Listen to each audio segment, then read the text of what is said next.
The United States 2024 Insane Borrowing Plan. The United States government has announced plans to borrow $776 billion in the final 3 months of 2023, continuing its borrowing binge.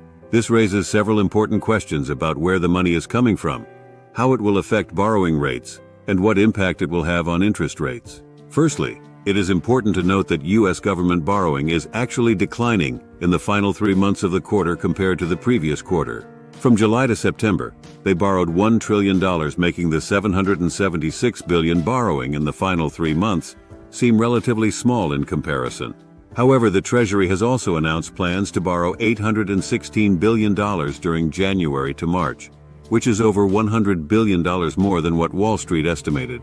In the 2023 fiscal year, the deficit ended up being approximately $1.7 trillion, which was $320 billion higher than the previous year, representing a 23% increase. The deficit is the difference between what the government spends and what it earns in taxes. When the government spends more than it earns, it has to borrow the difference, adding to the national debt. It is important to note that the national debt is debt that needs to be paid back.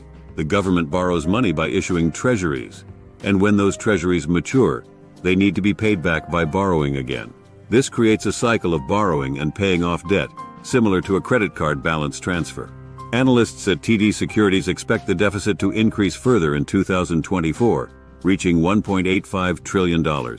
Additionally, about half of the national debt is set to mature in 2024, meaning the government will have to roll over that debt and borrow new debt at higher interest rates. By the end of 2024, the United States government is projected to pay around $1.2 trillion in interest payments alone.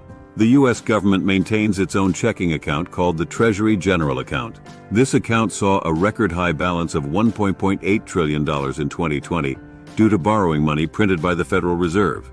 However, the government has been spending that account down to more normal levels, and the Treasury announced that it wants the balance to stay at $750 billion for both quarters. The U.S. Treasury will announce the sizes of its auctions for bills, notes, and bonds on Wednesday.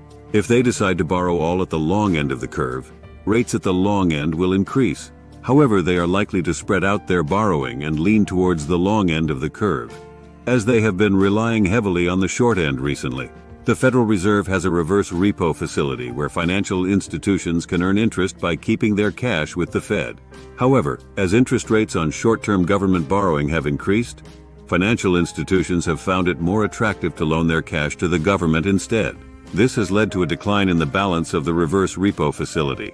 In summary, interest rates are expected to increase as government borrowing accelerates and the cost of that borrowing rises.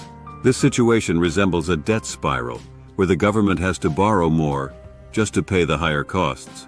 While a sovereign debt crisis is not imminent, it is advisable to be cautious when investing in long-term debt and to consider active hedging strategies. As always, do not forget to like and subscribe to our channel, All Things Money, to see more content like this.